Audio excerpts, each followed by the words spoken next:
winners, and welcome to Two for the Win with your hosts, Nick and Will.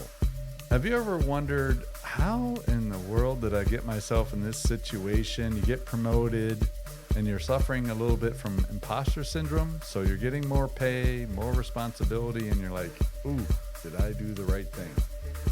I think many of us have been there at one point in time or another, and looking forward to diving into this further. But before we do, please be sure to subscribe, share, and follow Two for the Win on your favorite platform. And want to give a shout out to nickmenard.com and the 1% Push for sponsoring today's episode. Thank you, Nick Menard. You're very welcome. Hello, winners. Hello on this Mindset Monday. So, I think people who see people in leadership like ourselves, they see the courage and the inspiration and stuff.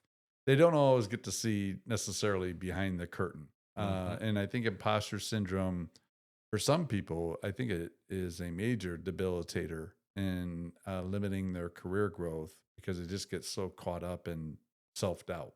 And it's natural, but at some point, you got to where you were for a reason, and you got to believe in yourself. And it's about, as we've said many times, the journey of learning. But when you hear about people going through imposter syndrome, or maybe even, in times where you went through it yourself, like, kind of like, what's your high level thoughts about what it entails and how to deal with it? Well, when you read the definition of it, it may mean a lot of different things for different people. When I think about it, again, I come from a sport background, so I'm thinking about the sport energy when it comes to imposter syndrome, which happens a lot as well because you compare yourself. And I think that at a young age, when I was playing like professionally, 16 years old, that's where you start thinking, oh, should I be here? Like I'm playing with grown men, like around me, and do I deserve to be here, or is it the right move? I should be playing in a lower level maybe and play more, and again, it's because you compare yourself to others. And as soon as you start growing into your role in basketball, but same in business, when you work for a corporation and you grow in that corporation, it's for a reason, like you mentioned. Stop comparing yourself to other. Why? Other may have better skills, more skills, but probably they envy you for the skills you have. So stop comparing yourself is probably the main thing I think of when I think about imposter syndrome. I agree. I think it is derived a lot of times, more often than not, from comparison instead of just looking within.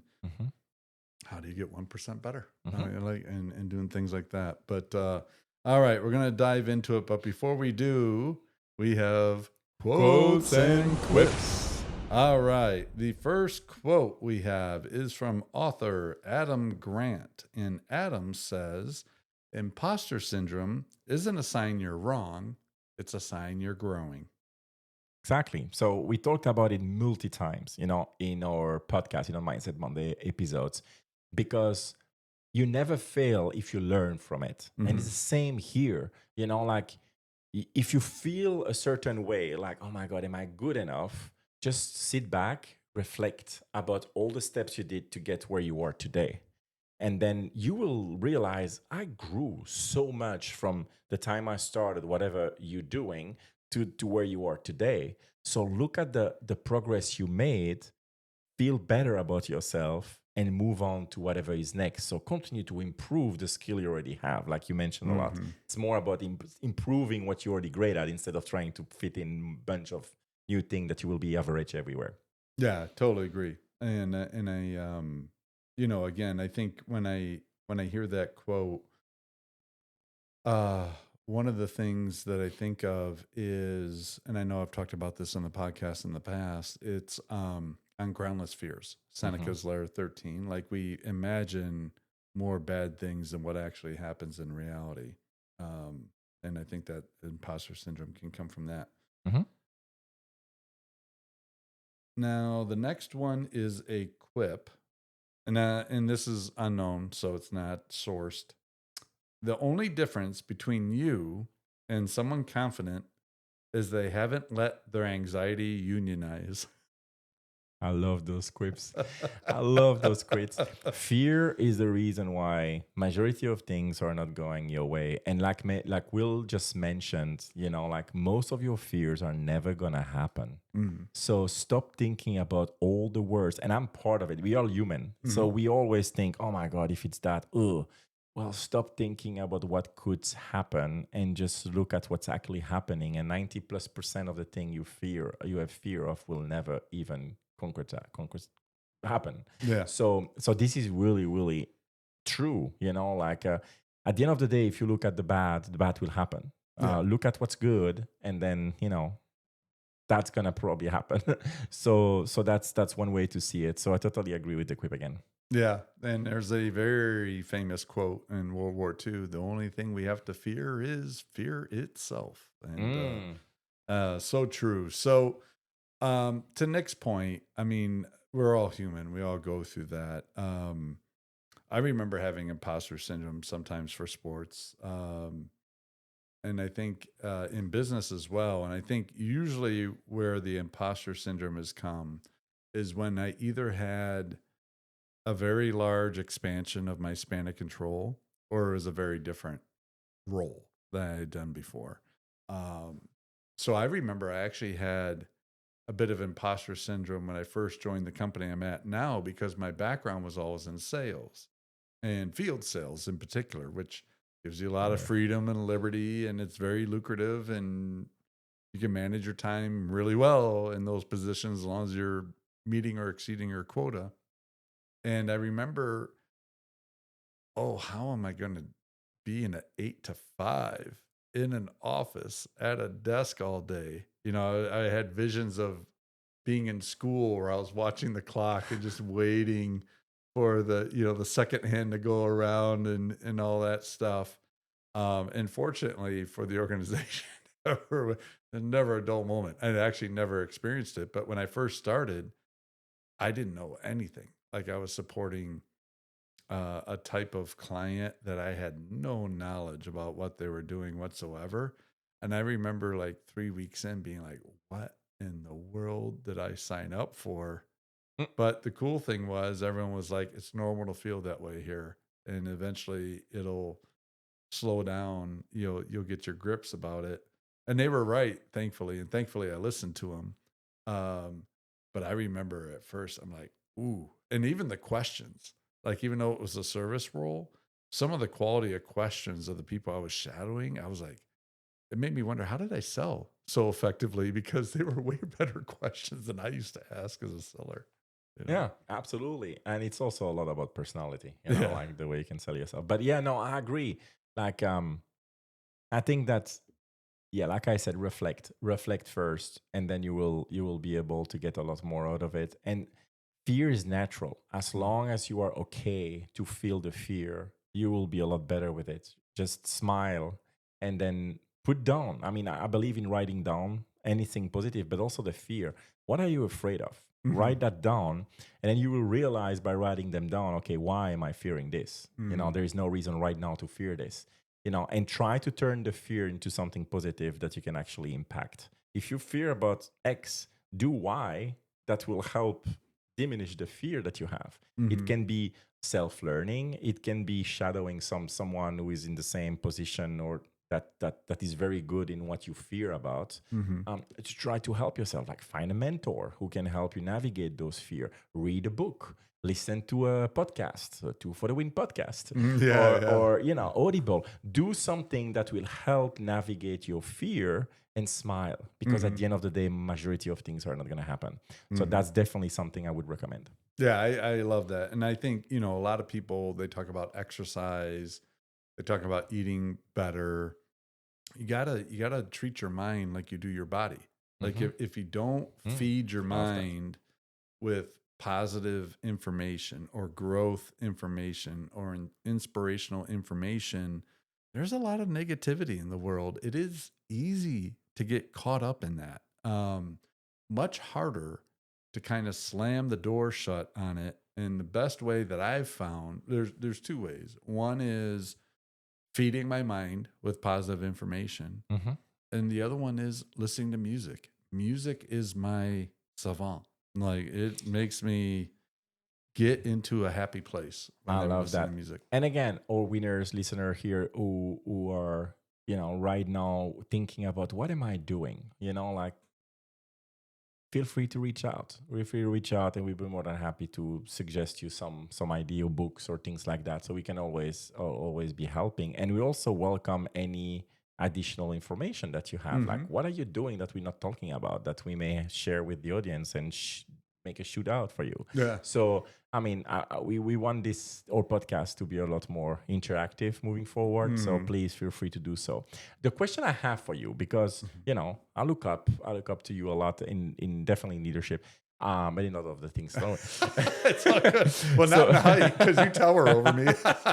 No, thank you. no, the since a lot of our winners here are leaders, like Mhm. when we listen to what people say, they are manager, leader, director, or business owner, entrepreneur. So do you have an example or a situation where you dealt with someone in your team who struggle with imposter syndrome or any kind of things that we talk about, fear of failing or anything like that, and explain to the audience what are you doing or what are you saying in order to turn that into something positive, and maybe explain like a end result of someone who was very critical of themselves, who Mhm. maybe at the end, oh my god, look what they achieve. That may be a good segue for our winners. Yeah. There's somebody who I had this conversation with relatively recently, and um, they weren't sure if they were deserving of a promotion. So it was actually before the promotion happened. And I asked why, and they cited some measures of success that were lower, but they're like, but this is what I'm doing to make it better, and I'm patient, and it's okay. And I went back to um, what I usually do in situations like that is I bring it back to the person and their principles. So I'm like, why why are you in leadership? And they said why they were in leadership. And I'm like, what are your leadership principles? Like, what are the things that are, the thou shalts that you have to have from your people? And she, listed off several things.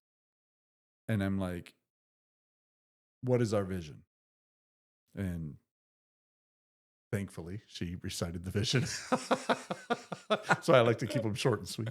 Um, and I'm like, okay. Buster, And I yeah. said, how do you map these principles? Do you feel they fit within this vision? Oh, yes. Yeah, great. Okay.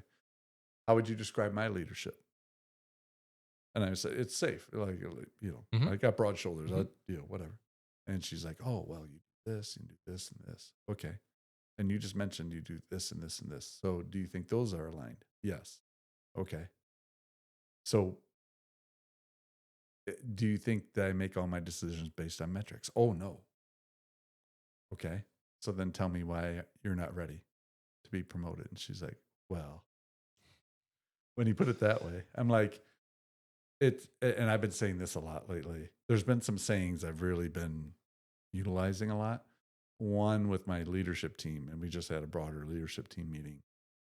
And I've been saying this before, but I said, it's not just what we do, it's how we do it. And I think when you have imposter syndrome, I think it falls into a lot what you were saying. People are comparing, but you need diversity. And I tell people this all the time. If we had a bunch of clones of me, we would Mm. absolutely underperform. We are strong because of the diverse perspectives, because we have different leadership emphasis, but the collective whole Hmm. is so strong. But at an individual level, I think people can get caught up. In fact, I had a conversation today. Somebody was like, oh, well, this person who I'm aligned with is fantastic at uncovering stuff in data. And I stink at, or she didn't say stink, but she's like, I'm not as good in Excel. And I really want to develop that. And I said, why? And she's like, well, I love how they're able to find these minute things in the data that gives insight about actions to take. And I said, fantastic. I said, do you think I get deep in spreadsheets? She's like, no. I said, no. But I have theories. I have an innate curiosity. I'm like, I wonder how this is doing, or I wonder about this. And then I have people who can do the analytics and they can test and see if is my theory correct? Is it incorrect? Does it need some sort of iteration? And I said, so I'm not trying to dissuade you from cultivating your Excel skills, but you're going to have a program manager, you're going to have a data scientist, you're going to have these people aligned to you. Another way to look at it is, are you asking the right questions? Are you investigating the right things of the business, and let somebody else provide the data and then you validate it? But she was feeling like she's a senior leader, but she's like, oh, I the impression I got was she's like, oh, I can't move higher unless I develop my Excel skills. And you know how I believe, I talk about that in the podcast. We all have a certain set of strengths. You get far more benefit building your strengths to the level of mastery than you are trying to lift something that you're not overly enthusiastic about. You don't have a lot of talent with. You spend a lot of time just to get to the average. Much rather take that time, put it towards your strength, and then find people in your organization or outsource who have strengths in areas that you're not, so that you have that holistic view.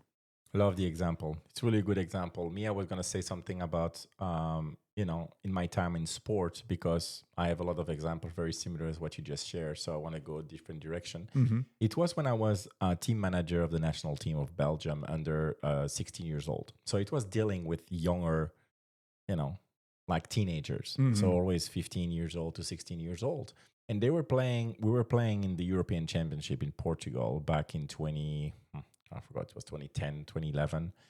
And we were in the tournament, and one of the, we need to pick the players with the staff. And so we scout the best of the best in Belgium. And then we came in with, like, I think it was like 35 kids, and we need to select the 12 best of those 35 who was already pre-selected. And of course, all those kids are the star of their high school or their school or the elementary school, whatever, because it's the same in Europe. I try to say high school, but it's probably too high for 15 years old. But anyway, elementary or whatever it is. Yeah. And they are star in their school. So they used to be the person to get the ball every action. But when you have to go from there to be the best of the best, you need to have role players. You cannot not have all stars. And that's where you need to navigate situation where people have said, well, why am I not selected? Why am I not playing more? Because, I'm the star. Yeah, we're the star in your school or in your organization. You're not star. And that's where, you navigate certain scenario. Definitely is different when you have like children, because, their maturity is not on the same level. But you can still make an impact of those, on them as human being, on the different aspect. But that one player that I'm thinking, he was the most athletic kid we had by far. At 15 years old, he was dunking the basketball. He was built like a bodybuilder. At 15, he had, like, you can see all his muscles out. And he was like not super tall, but he was our strongest and more athletic guy. So he was playing more small four, power forward. Okay. And he didn't, he wanted to be there, of course, but he saw a lot more technical other four people. And my role was, as a team manager, there was really to more work on the mindsets and make them believe and things like that. I was the guy who was at the halftime, like in the locker room to motivate them and stuff like that. So I was not the coach, I was a team manager. And the day before playing, the other country and stuff like that. So, but during the prep start, I wanted to make sure to work on his mindset to see, does he has what it takes in order to actually, join the team, because we need him. But if he's weak mentally, it's going to be a liability. Someone on the bench will not do nothing. So, I gave him the confidence by talking and by knowing what his end goal was in playing basketball. And I realized very quickly that that's the direction you want to go. And he wants to put the time, the energy to do so. And I could see that in his physical, in his time he spent in the weightlifting room and things like that. He took great care of his body, the way he eats, lunchtime, dinner when he's in the complex with us. And so Not eating a lot of cake or cookies. no, he didn't. But it's hard, 15 years old, Yeah. like pizza Oh and yeah. burger, and that's it. Sure. But he was really pay attention. So fast forward, he ended up being the best player of the tournament for us. We finished fourth, so it was Mhm. one of the high. It was at the time it was the highest that a team from Belgium finished Oh, in that's the cool. European Championship, Yeah. and he was spectacular, but defensively he was fantastic, and he changed completely from being someone very introvert, someone who didn't really believe he deserved to be there compared to others who were better skilled than him. Mhm. But he believed, he worked with what's needed, and he was a role player who had a increased role within the team. Mm. All that to say, when you work on someone's growth mindset, the mindset is so important because you want to make sure that the people believe in themselves. You Mhm. give them the little push. Always said, like, it's just a little push you need. Yeah. You don't need to reinvent the wheel. You don't need to make someone average best ever. You just need to put him in a position to be successful. And it's the same in business. Like you mentioned, elevate your strengths to get to mastery, Mhm. and that's what we did with him. We will literally give him everything that we needed from him while developing him. Well, guess what? He's a pro basketball player. He played in Alabama. He had a scholarship in Oh. Alabama, Roll Tide, by 10 years ago or 8 Mhm. years ago now. And he played in Germany. I mean, last time I checked, he was in Germany, Division One. So he's a professional basketball player. So he really developed well, but he was so unsure of himself Mhm. at 15 years old. So it's all about the little message. I'm not saying I'm the reason. He's the 100% the reason why, but sometimes people need some reassurance, some Yes. push, and then focusing on something very specific to make it happen. And it's the same in business. Yeah, I totally agree. In fact, some people who exhibit imposter syndrome shock me because I'm like, they're brilliant, Mm-hmm. and it's surprising sometimes because you wouldn't expect it. You got And, another story? and now it's not another story, but Uh, unfortunately, people who should have an imposter syndrome do not have it and think they are fantastic and great yeah, while they are really not. you're And right. and I that's where sometimes that's why I want to piggyback of what you just said. People with imposter syndrome is not 100% to zero, but a lot of time they are the one who shouldn't have. Right. And people, like I said, who are overly confident are the one who should have some Yeah. some doubt. Yeah. Yeah. I've seen that with people who have certain initials after their name, and they think that makes them, Hmm. the cat's meow, but it's like, like we talked about a few weeks ago. Give me the grinder. Give Oh, me the one with 100%. with All day, the every the day. hard effort, the right mindset, looking to get after it, humble but hungry. And Love that. yeah, give me those folks versus the one who's got all these fancy certification, blah blah blah blah blah, all the connections, everything, but they just don't have the same work ethic, and they certainly don't have the mindset. Right? Drive. Yeah, yeah, no. Well, they have ambition, but not drive. Exactly. Yeah, Drive. It's yeah. awesome. But I think the other thing is, there's a famous saying, of course, courage is not the absence of fear; it's acting in spite of fear. And I think one of the things that could be helpful if somebody's suffering from imposter syndrome, going back to something you were sharing about, uh, for them, just taking action and moving the needle. I would even like narrow it a bit and say, just focus on the next thing. You know, if it's a certain action, take that action, see it to completion, and build on momentum. Like set aside the big mountain you have to climb. The only way Mhm. you're going to climb a mountain is taking that first step upward. So just take that step. Because I think sometimes people get overwhelmed. They're like, oh, I got this promotion to lead a team, and maybe the team's not performing to its capability. And so they want to make a good impression. They want to validate the person for promoting them. And they put all this undue pressure On their shoulder. instead of just focusing on how do we get 1% better? How do we get a little bit better? Plan the night before, plan your day. If there's 3 things you got to achieve the next day, and if you achieved them, you're happy. What would those 3 things be? Focus your thing on that, and you'll find that it'll compound over time. But I think people sometimes who get a little, um, they fall victim to the imposter syndrome for too long. They're trying to bite off way more than they need true, to. Yeah, just narrow it to the critical few and start there. Love it. I think that it gives a lot of thinking for our winners about what they experience or what their teams or people within the organization are experiencing or their business.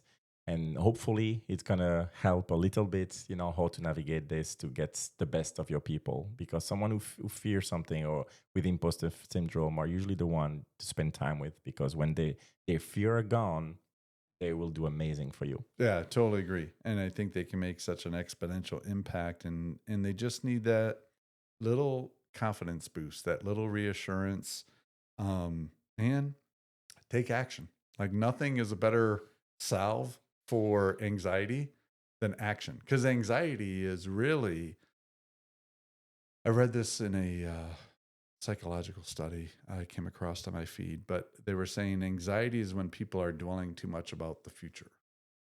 So the best way to, or one way, I shouldn't say the best way, one way to get rid of that anxiety and the imposter syndrome, stay focused on the present and then take your next action, whatever that action is.